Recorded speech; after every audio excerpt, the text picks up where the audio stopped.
Welcome everyone, and thank you for joining us for today's Research Tuesdays event, Farming for the Future. I'd like to start by acknowledging the Kaurna people, the original custodians of the Adelaide Plains and the land on which the University of Adelaide's campuses at North Terrace, Waite and Roseworthy are built. We acknowledge the deep feelings of attachment and relationship of the Kaurna people to country, and we respect and value their past, present and ongoing connection to the land and cultural beliefs. My name is Alice Miller and I'll be your MC for this evening. I'm a researcher in natural hazards and environmental engineering here at the University of Adelaide. Tonight we're here to learn about safeguarding Australia's agriculture in the face of a changing climate. As the environment shifts and staple crops such as wheat and barley struggle, we need to diversify. Professor Rachel Burton will explain why crops such as hemp, agave and Plantago could be the key for the future of farming. Rachel is a plant scientist and molecular biologist who has served as chief investigator in 2 Australian Research Council Centres of Excellence and as head of plant science and food science departments in the University's School of Agriculture, Food and Wine. She was one of Science and Technology's 30 inaugural Australia's Superstars of STEM, and she has subsequently served on the STA board as the Plant and Ecological Sciences representative. Please join me in welcoming Professor Burton to the stage. Thank you, Alice. I'm a bit worried that you deal with hazards because we have some hazards here. Don't go anywhere near the prickly things, all right? Welcome everybody. It's an absolute pleasure to be here. I'm a little bit worried that the university has given me 40 minutes to talk about farming for the future. It's a very, very complicated and complex system. I'm going to do my best to kind of give you a bit of a snapshot of where agriculture is, and then I'm going to try and weave in some of the new crops that we're working on and have been working on for a while, and try and convince you that they fit into a future agricultural system. So the first thing that I did was kind of think about what agriculture is, and there's a number of buzz terms around at the moment that are a bit confusing maybe. This is some of the definitions. They're all different, but some of the same concepts and words come up each time. And I kind of like some of these because they're quite simple. So we need to meet the needs of existing and future generations. I suspect by the age of the audience that a lot of you have grandchildren and children, and they're going to inherit our mess. So it's really important that we kind of try and help them deal with what's going to happen in the future. We need to be profitable because farmers need to make a living, and we need to look after the planet. So we need to look after the environment, but we also need to be fair and equitable with the people that were here a long time before us in terms of the Indigenous people. So, and then you look at the USDA's definition, it's almost the same. We can't compromise future generations. And the Oxford Dictionary sounds quite posh. Agricultural system that's ecologically sound, economically viable and socially just. Neat. So this is the US. This is sustainable agriculture, and we hear sustainable all the time, and that's kind of what we're aiming at, because we need a system where we don't wreck the planet, and we look after everybody. So there's all these things in this definition, which is a bit longer and a bit wordier, but kind of says the same thing. And then we have regenerative agriculture, and that is a really popular buzzword at the moment. What does that really mean? Regenerative. It means, to me, fixing, healing, as well as being able to live and produce food and fibre and look after ourselves. So it aims to improve soil health, increase biodiversity, enhance overall productivity, while coping with climate change. And this picture makes me laugh. It's an AI-generated version of what regenerative agriculture looks like. It's halcyon. Nobody does those kinds of things. There's a man talking to a chicken in this picture. I think, maybe farming is a little bit harder than that. But that's kind of, and when I looked, that's kind of what AI does. It has drones in the sky and brains. And of course, we are going to have to deal with things and can use things like AI, artificial intelligence and machine learning to help us. But yes, that's a very, very nice picture of what agriculture is. So let's have a quick snapshot of what actually happens in agriculture in Australia. And I find these booklets that are produced very interesting and useful. Water consumption. That's something that we're going to end up fighting over probably because we don't have very much water. And agriculture uses over 70% of our fresh water. Land use. Over 50% of our land is put towards agriculture.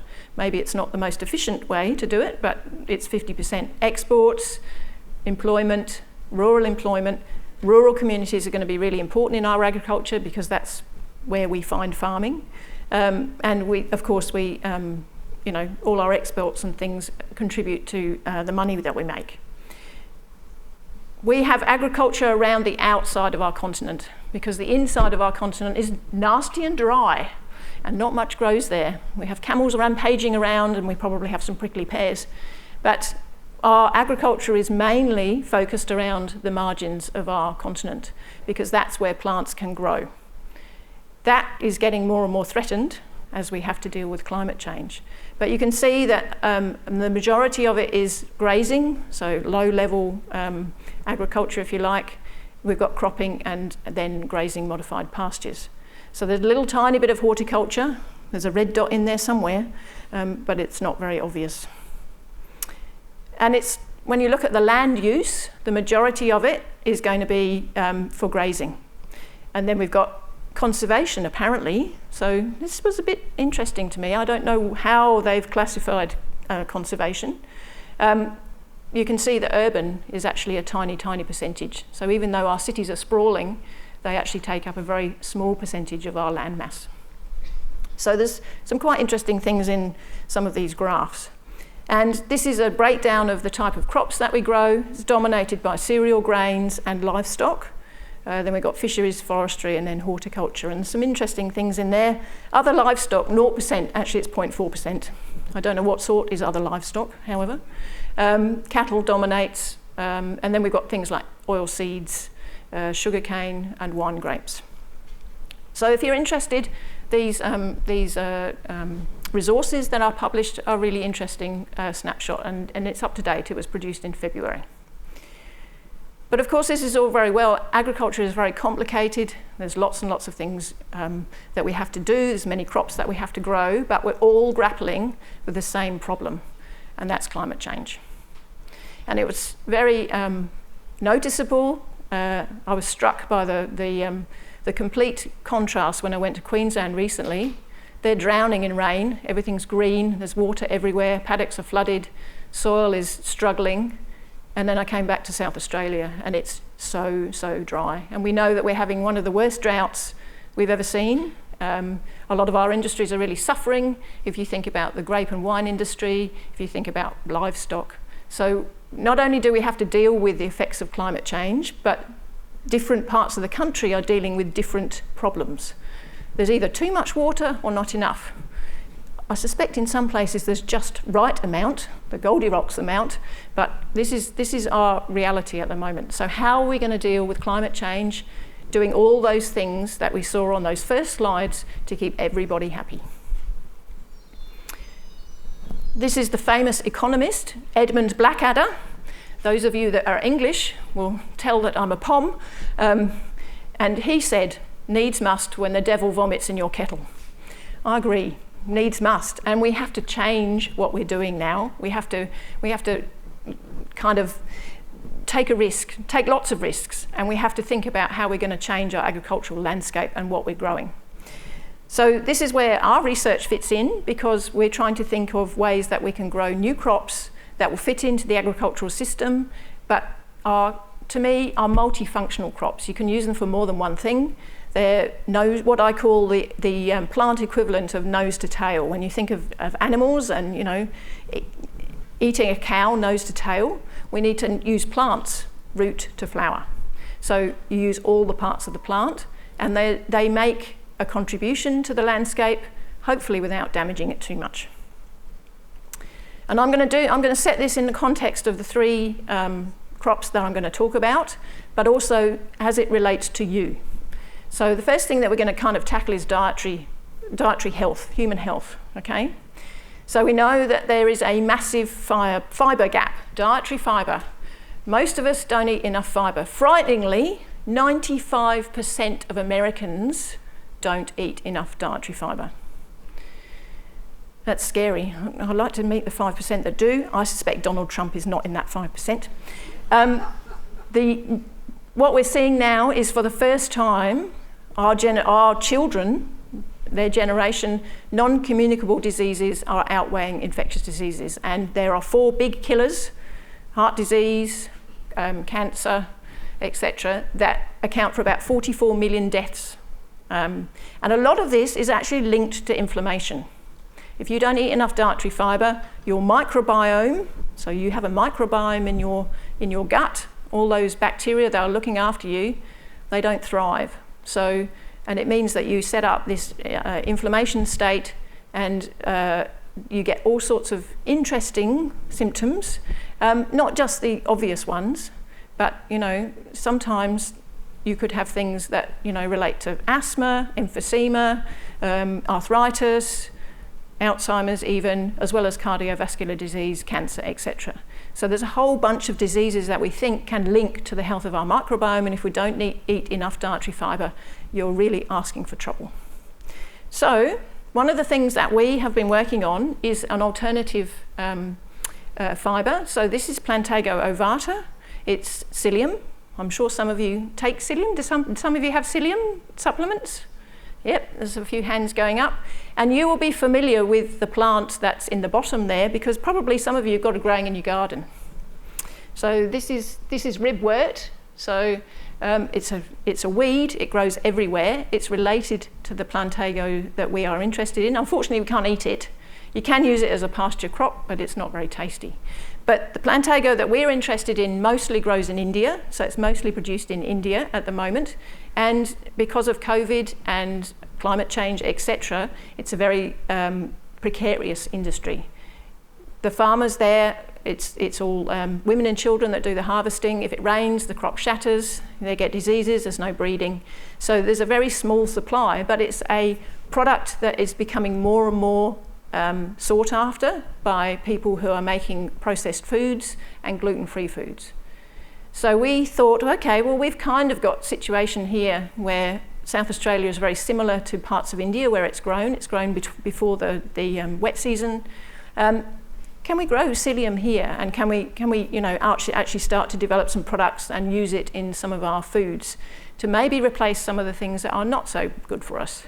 So consumers are getting a bit fussy. Well, not fussy, but they're getting a bit more aware of what's in their food, and they're starting to look at food labels, and something like this, which is a natural product, probably is more consumer friendly than something that sits on the label and says, hydroxymethyl cellulose, and everybody thinking, what's that?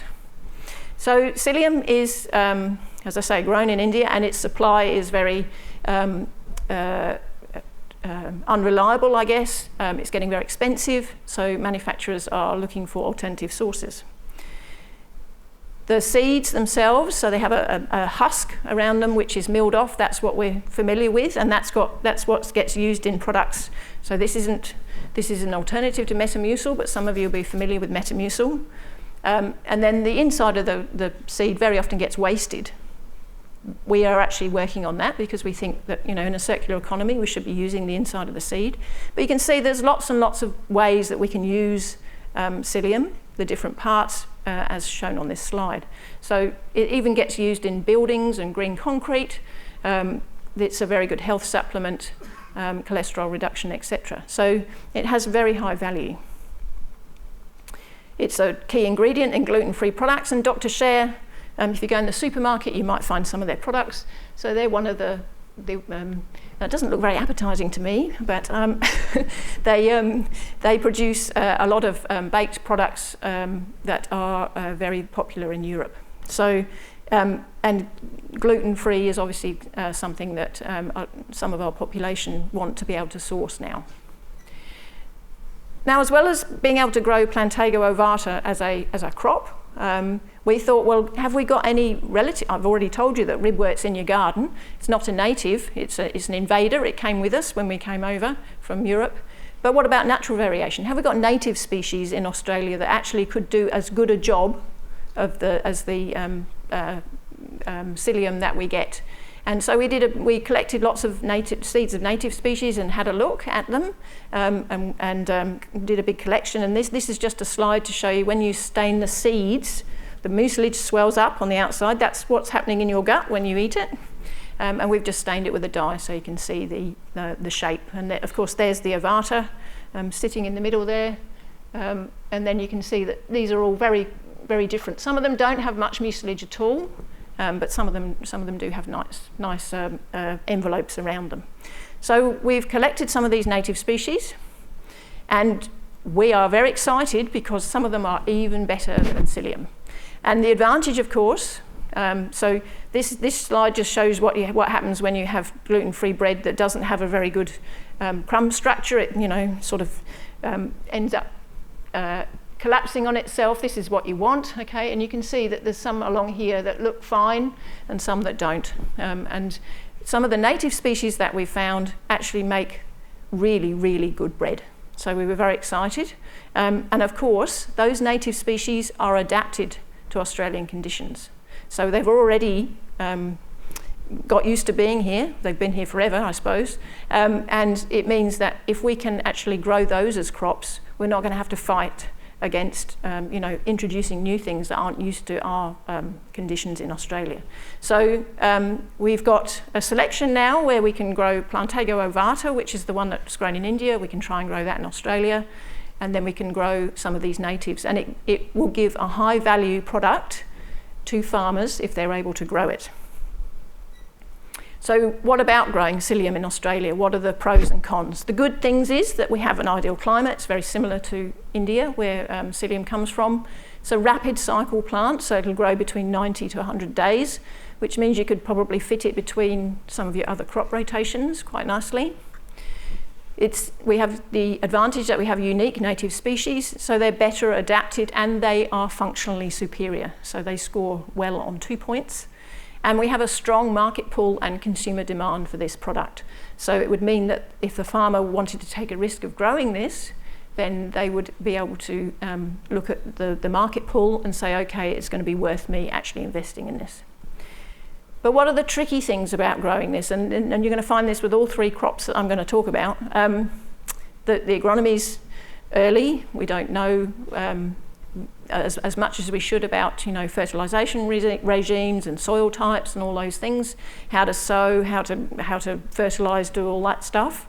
And we have no large-scale cultivation currently that we can point to and say this works. And when farmers are looking at alternatives, they need to be sure that what they're going to invest in and what they're going to do is going to give them the right result. They don't want something that's going to be a lead balloon.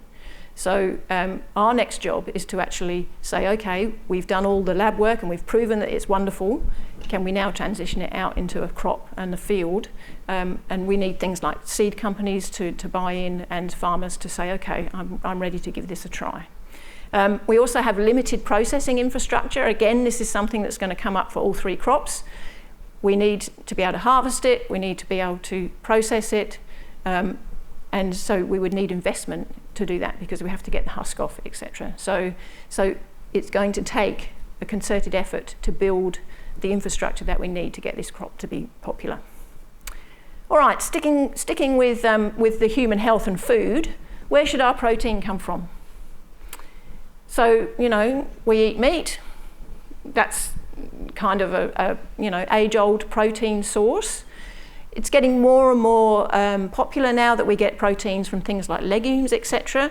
And we have a lovely display of lots of pulses and things that you can come at and look at, hopefully at the end. Faba beans, etc., chickpeas, lentils. We're starting to extract proteins from these kinds of crops and to put them into things like plant-based foods. My argument for that is that maybe we should just eat the beans. and not mess about with the ultra-processed food, because it's got all sorts of other things in it.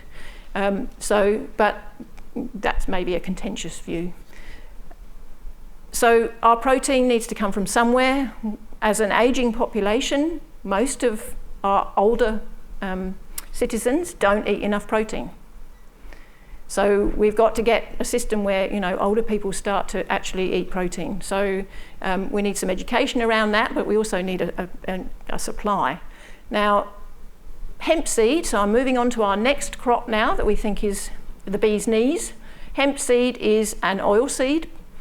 It has a very large component of oil in it, but it also has really, really good protein.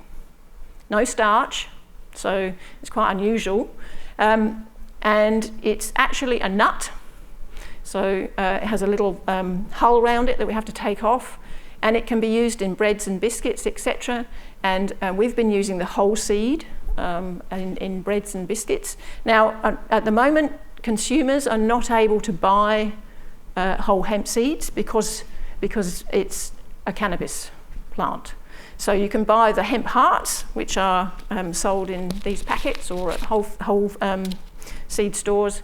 They have a less dietary fibre, but they have the fat and the protein in them. So this is a really good source of oils. It's got really good omega-3 to 6 ratio, which is something we need to look for. And the extracted oil can be used as a salad oil, etc. But it doesn't have a very high smoke point, so you have to keep it in a brown bottle, and it goes off quite quickly. But it's shelf life. So can we extend the shelf life of something like this? And that's something that we could work on. So hemp seed is a really good alternative new source of protein and oils, but hemp has 101 uses. So hemp grows, it has the seed at the top, but you can also use it for fibre. And you think, oh, well, 101 might be a bit of an exaggeration. Well, I've got quite a few here. And these were just, random things that I picked up. Not really. So we've got the food products. We've got hemp beer here. We've got, hand cream and, sort of personal care products, which you can use, soap, etc. So all the oil can go into those things. And then we've got the fibres. So if you grow hemp really quickly, you can actually harvest the fibres. And hemp stems, so there's some hemp stems here. They grow really, really rapidly. Again, it's a quick crop. It doesn't use as much water as a lot of other crops for fibre. And you can process the hemp stems into the components. So the fibres sit on the outside of the stem, and then we have a sort of spongy material in the middle that we can take out to use in other things. So this is what you can use hemp for in construction and materials. So you can build houses out of hemp. I really love to have a hemp house.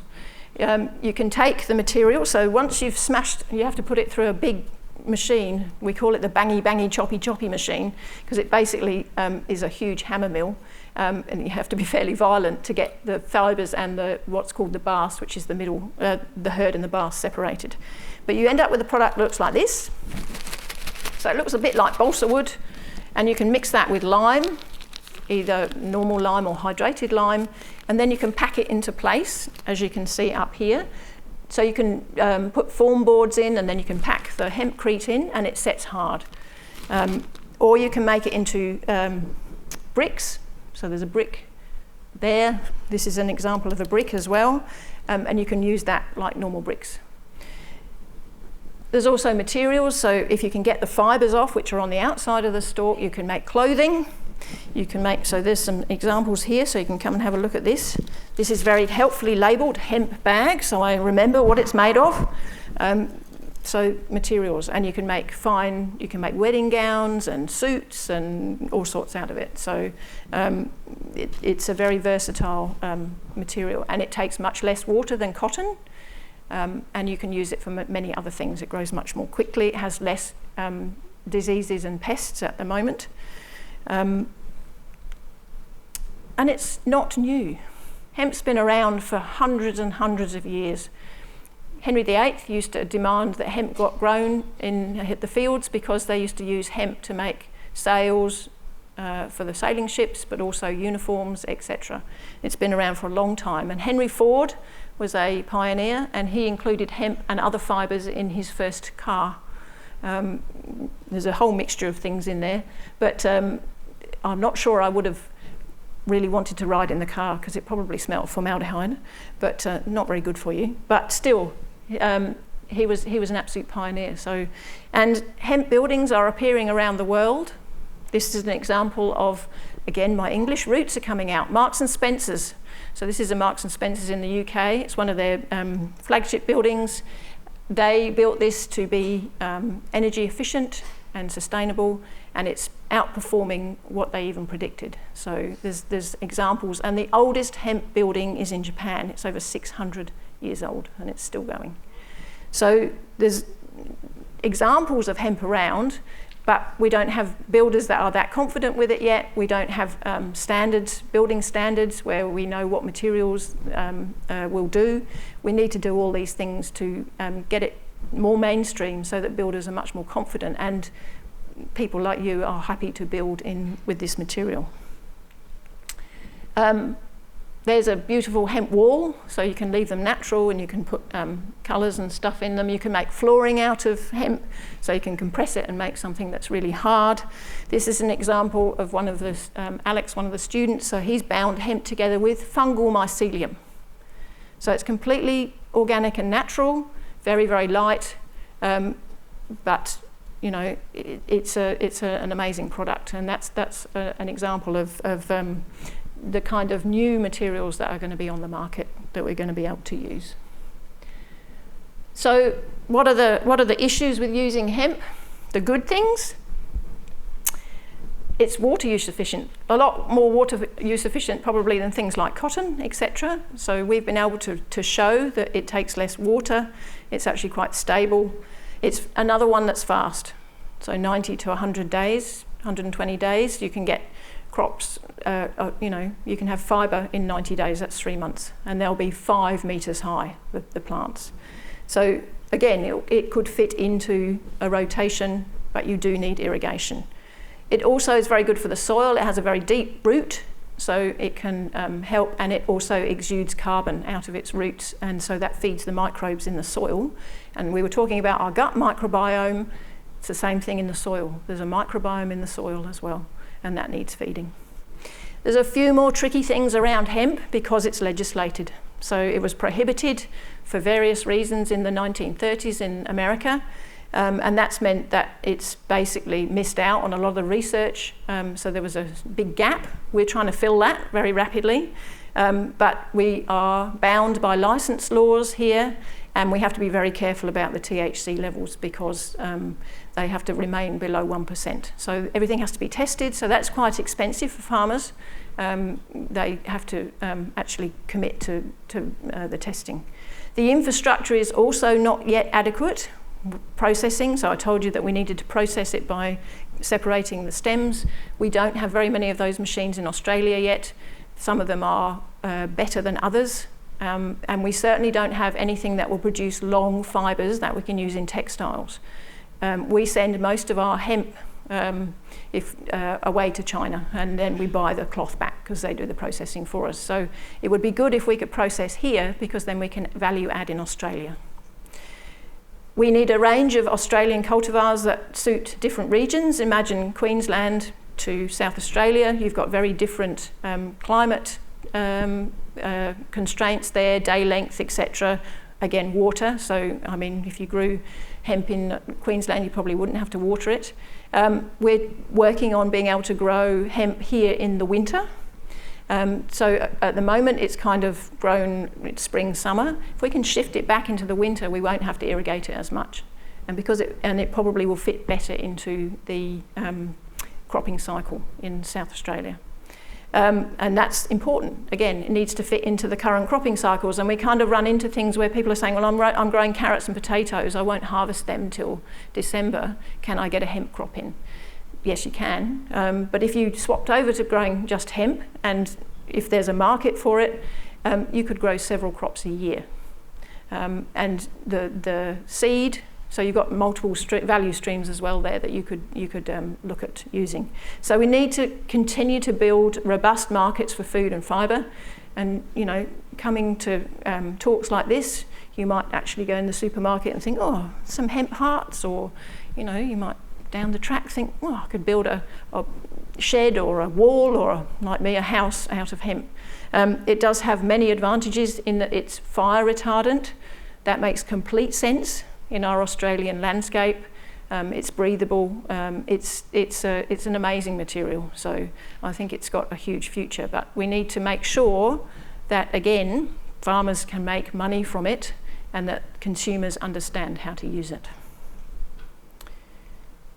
So there's a big push towards net zero.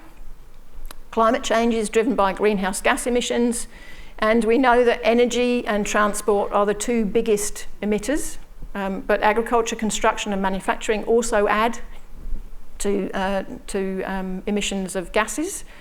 Some sectors are particularly hard to abate, so that means that we're not quite sure how to do it, and aviation is going to be one of those. Australia is a huge country, and most of our capital cities are so distant from each other that the only practical way is to use aeroplanes to get there. And we are very dependent on aviation for trade, tourism, business and defence.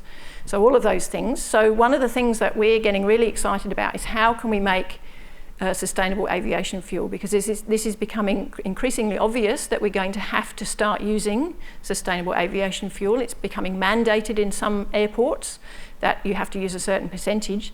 Singapore, for example, you won't be able to fly into Singapore soon unless you have a certain amount of SAF on board. So by 2030, it's predicted that we will need 770 million litres of SAF. That's 10% blend with current kerosene. By 2050, it's predicted that our air travel will have gone up by 75%. So we're all going to be whizzing around all over the place. Then we're going to need 14 billion litres of SAF. And Qantas have said that they will be putting SAF in at 60% of the fuel by 2050. But we don't make any SAF at the moment. So we've got a big job ahead of us. So how are we going to do this? And there's other things that we need for agriculture, for example, renewable diesel. Agriculture depends on diesel. So we've got to think about how we're going to do this.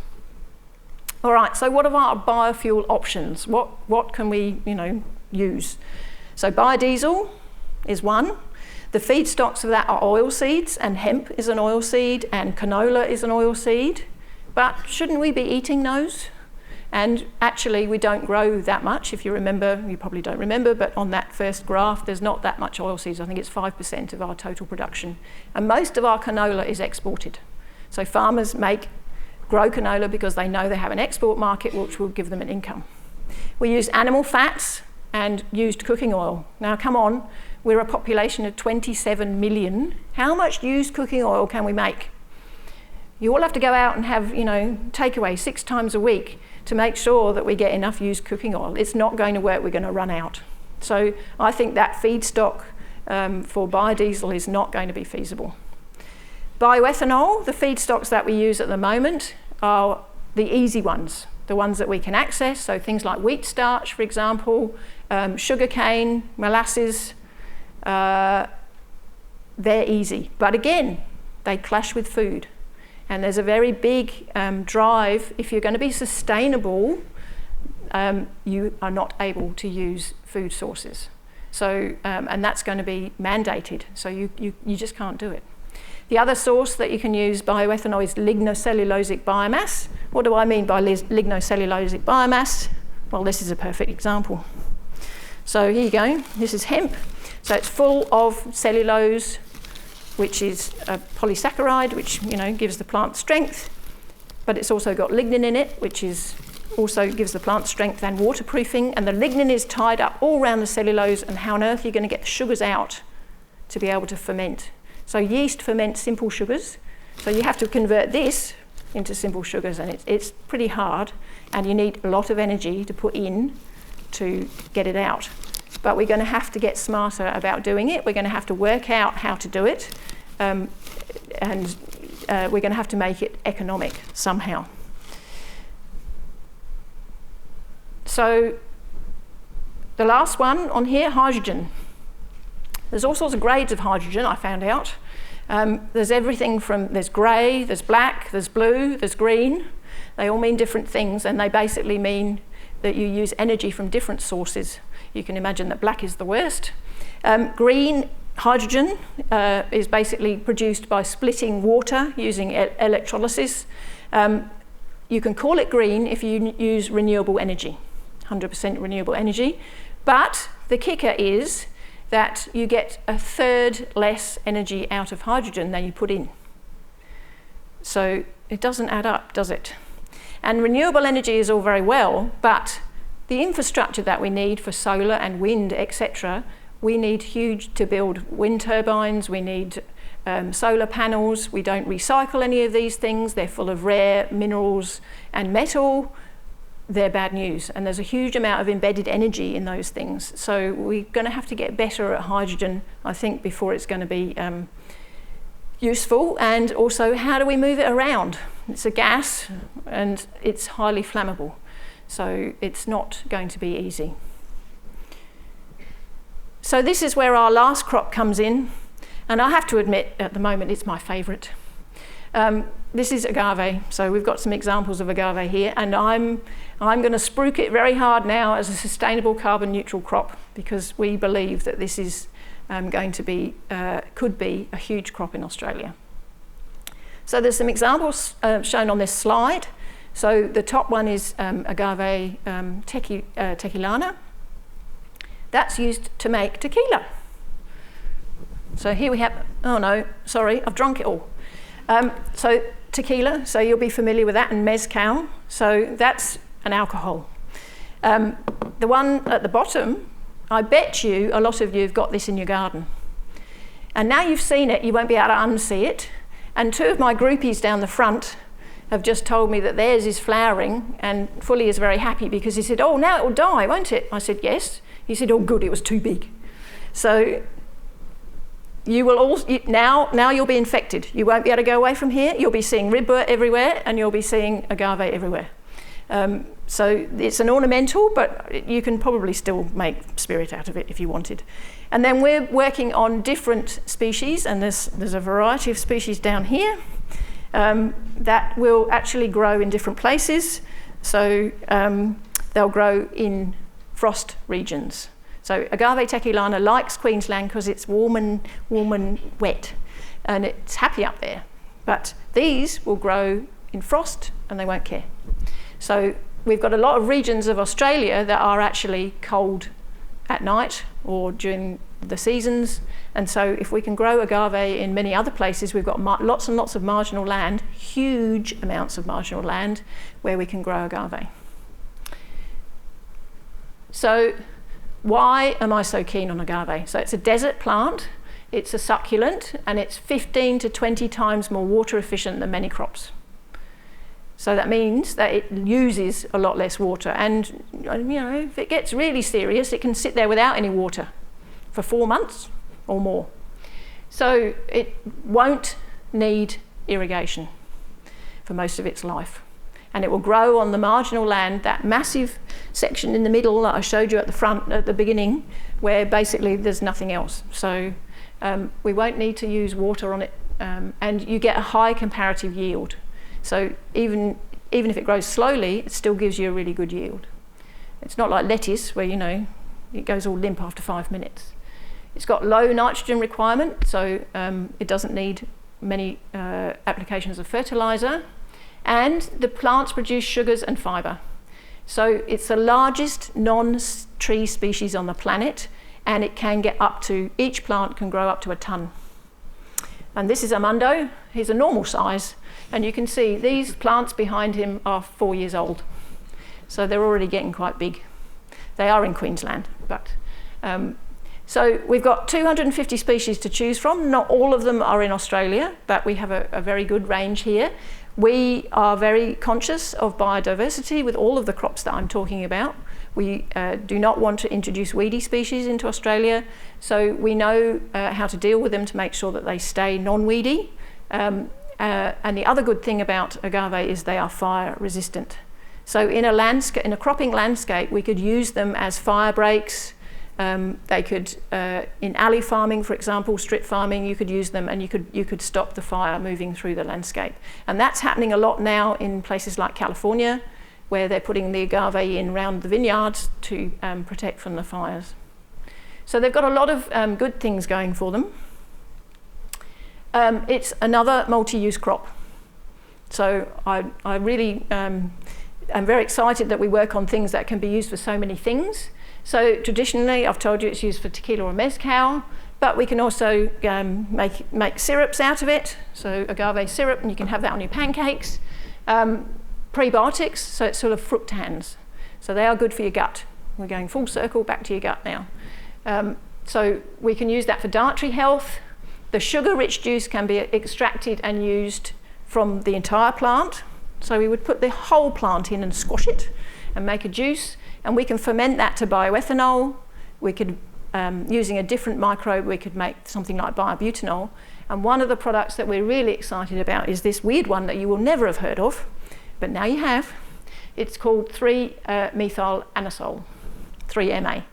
And it's actually a product that is a amazing precursor for SAF, for sustainable aviation fuel, better than bioethanol, and also for bioplastics. We don't make any of our own bioplastics here in Australia. We ship in pellets from overseas. So the good thing about this is it's volatile and it will come off the fermentation as a gas, so you don't have to distill it off, so you don't have to put energy in. If we use the juice, we don't have to get any of that lignocellulosic biomass apart again, because the sugars come out in the juice. And then we're left with a bagasse. And these are fibres from agave, which we squashed. And these are the fibres that you can use for all sorts of other things. So the fibres can go, you could, if you wanted to, you could ferment them, but you would have to go through the process of freeing up all the sugars. But you could make packaging. You can make nanocellulose, which can be used in medical products. You can make, again, you could probably make clothing, plastics, etc. So very versatile. Silage for stock. In some places in Mexico, agave, the stock will eat the agave straight off the plant. We can silage it here to make it more palatable. You can make living fences out of it. So your stock can eat it, but also you can make a fence that the stock can't get through, fire resistant. So we have a lot of uses in our landscape that farmers would be able to use. And it's also very rich in medically active products, anti-cancer, saponins, etc. So you can see again, it's another one of those magic plants that has so many things you can do with it. And we know that we think we can use the juice for renewable fuels using the system that we've just described. We've actually converted the juice into hydrogen. That works very well. So there's another use for it. So we're very excited about this. We just need to convince people that they can grow agave. One big thing that we're trying to overcome is guaranteeing plant supply. If you want to make 14 billion litres of SAF, you have to have enough feedstock. And really, where are we going to get that from if we don't have something like this? We haven't got enough sugarcane, we don't have enough straw. Where are we going to get it? We have to start planning for this now. And so we know that we get plants from different places. Plants flower, so they flower and then they die. So these are flowering stems. So they'll either make seeds, pods with seeds, these are the seeds, or they'll grow little bulbils. So if they don't fertilise themselves, they'll reproduce vegetatively. And here's a clump of bulbils of lots and lots of baby plants coming off the mother plant. We can sow the seeds. There's some, and they'll grow as seedlings, and they have been through they're essentially genetically different to the parents. The bulbils aren't, they're the same. We could take pups off. There's a picture of Chris here, and I can hear him swearing from Queensland because getting the pups out is pretty difficult because these are such prickly plants. But they do make lots of pups. around themselves. And again, they're vegetative. They're the same as the parent. So we need to just be a bit careful that we don't end up with a very narrow genetic line that might be susceptible to disease. So we really need to understand how these plants flower, how we can pollinate them, because we don't have the natural pollinators here. We don't have a lot of the bats that they have in Mexico. So I'm going to have to send students up ladders with paintbrushes. So we need to understand the biology. And wouldn't it be wonderful if we could make these things flower quicker? Because at the moment, it takes them around 5 years.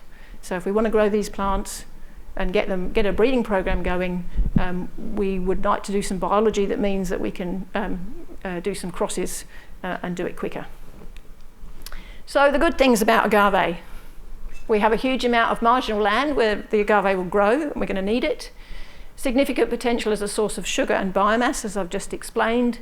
It's a versatile crop with lots of things that we can do. We have lots of species that are suitable for all the geographic zones in Australia.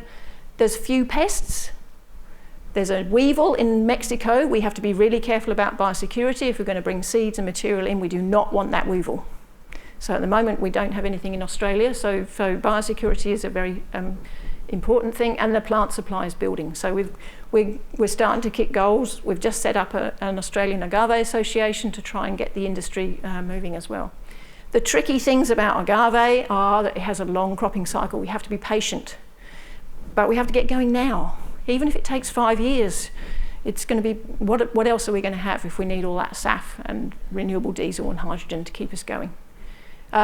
There's very limited infrastructure for harvesting, processing and conversion. We've got some very bright engineers working on that, and we need to put some effort and some money into that so that we know how to do it. They're incredibly prickly, as you've just found, and Alice will tell me it's a hazard. So you can come and have a look at the spines on some of these. Wouldn't it be good if we could breed a spineless one? So that's another thing that we think that we might be able to do through research. And we are going to need significant investment to do this. It's not going to be cheap, but again, farmers are going to be able to grow something like this and not have to worry. So agricultural supply chains need to be put in place. They currently don't exist, or they're very piecemeal. We're hampered by distance because everything's so far apart. Everything's going to be expensive. That's all the bad things. But with some of these, particularly agave, for example, and Plantago, we can get it right first time, and we can learn from other crops and other systems that we already have in place. We've been growing cereals for decades, hundreds of years. We know how to do it. We can use artificial intelligence and machine learning to help, and we can harness our really smart population. We've got lots of advantages, but we have to get moving now. Otherwise, it's going to be too late. And I need to retire, so you need to get on with it. Parting thoughts. So we need a better integration of how we grow and use plants, and that could reduce the impact on our planet, because we need to do that. We need to think differently about what a crop is, and I've shown you 3 examples here, but there are many others around Australia. We're currently not making the most of what we grow. We need a circular economy attitude where we use all sorts of things. We use all parts of the plant. There's no waste. We need to put money and planning into infrastructure, and it's going to cost a lot of money, and a lot of this isn't going to be easy. But we have to do it. I don't think we have a choice, to be honest. So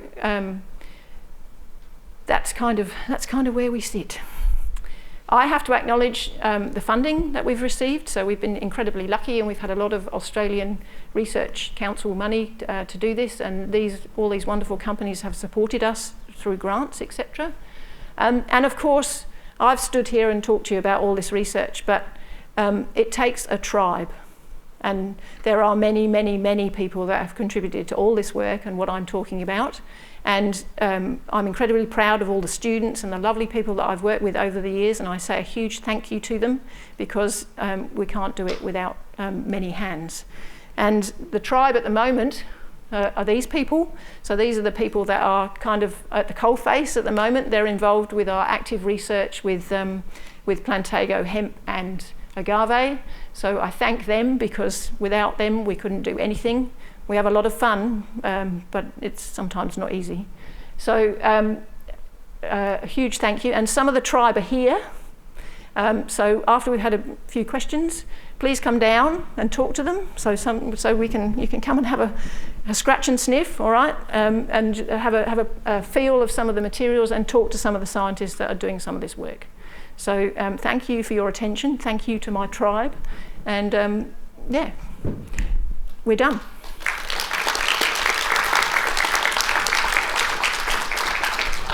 Thank you so much, Rachel. That was great. We'll now open it up to some questions for the audience. So if you have a question for Rachel, please stick your hand up and we'll get a microphone over to you.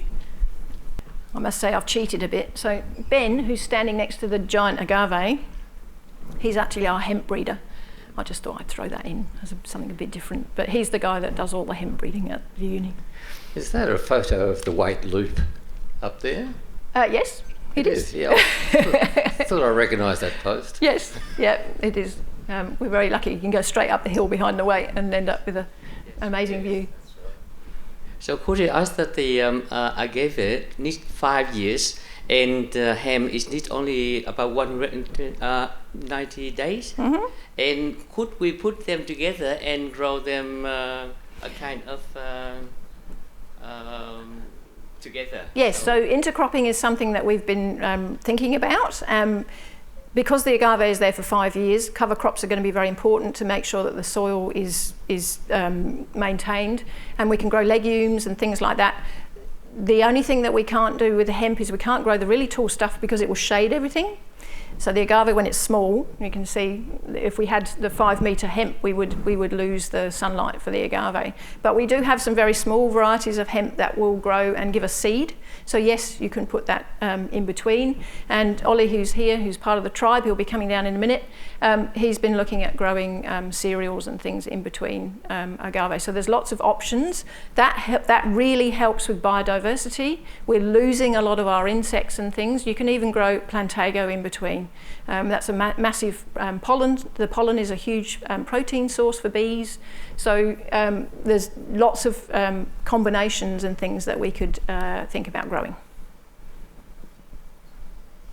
Hello, did I hear correctly that the life cycle of the agave is 5 years before it flowers?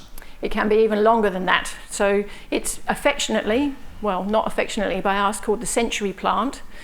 Because it takes such a long time to flower. So in particularly harsh conditions, it can take a lot longer than that. But we would be hoping that, we would have plantations where they would flower quickly and we would be able to get seed stocks. And we also think that there's other related plants in the agave family that flower much quicker. So if we can understand the biology, we might be able to make them flower, but of course then they die. So you have to be ready for that. Can I ask another question? Are there any large-scale trials in arid conditions such as those that we have here, or looked like those plantings were in Queensland that you showed before? So there are plants in Queensland, and there's one farm up in Eden Lassie, which is Agave Tequilana, which is Top Shelves International's farm.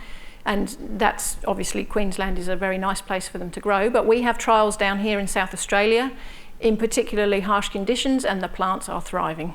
So we have already got trials underway. We're also going to initiate trials in WA.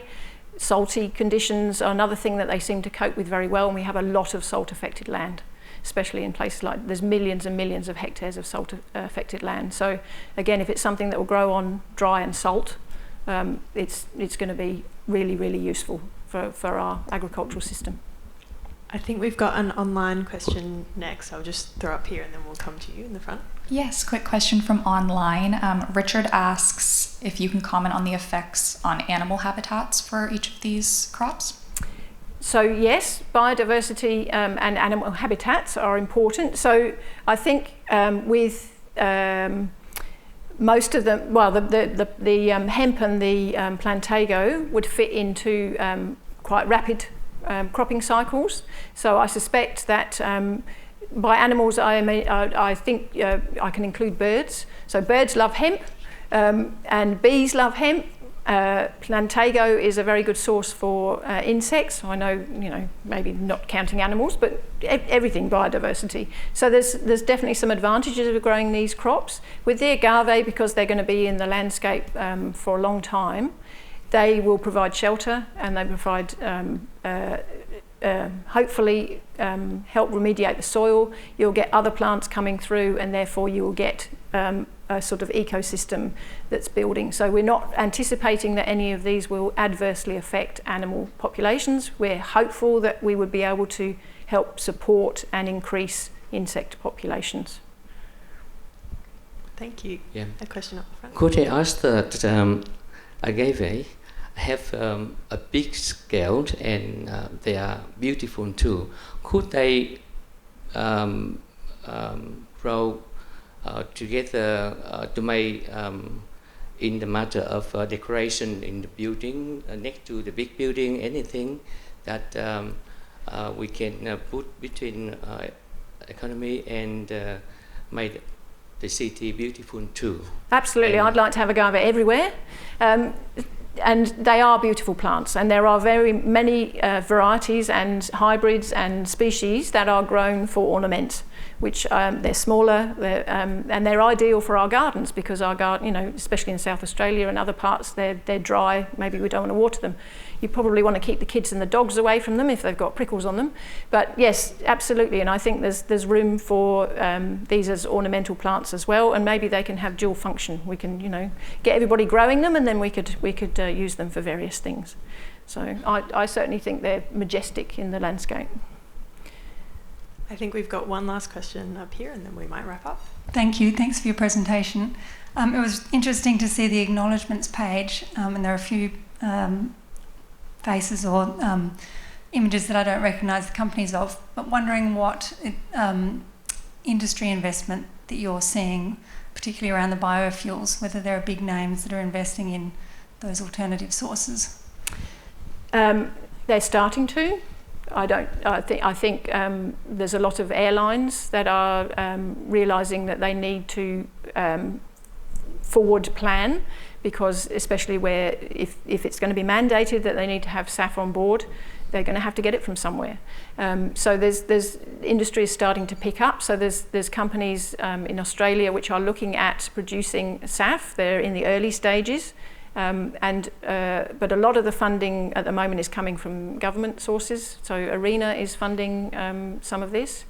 I think there's probably going to be a need for much more infrastructure investment and research investment into these kinds of things.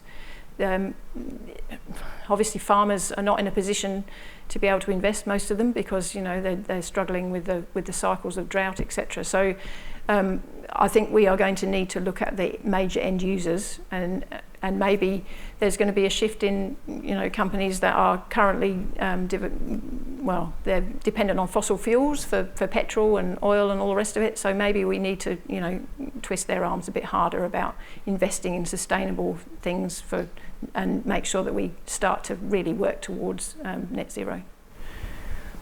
Great, thank you. That will conclude our question time for tonight, but I'd like to wrap up by once again thanking tonight's speaker, Professor Rachel Burton. That was a fantastic and super engaging talk. Thank you very much. Thank you. And thank you to you, our audience, for joining us again tonight. Be sure to sign up for our mailing list to receive the latest news and information about Research Tuesdays. Thank you, and have a great rest of your night.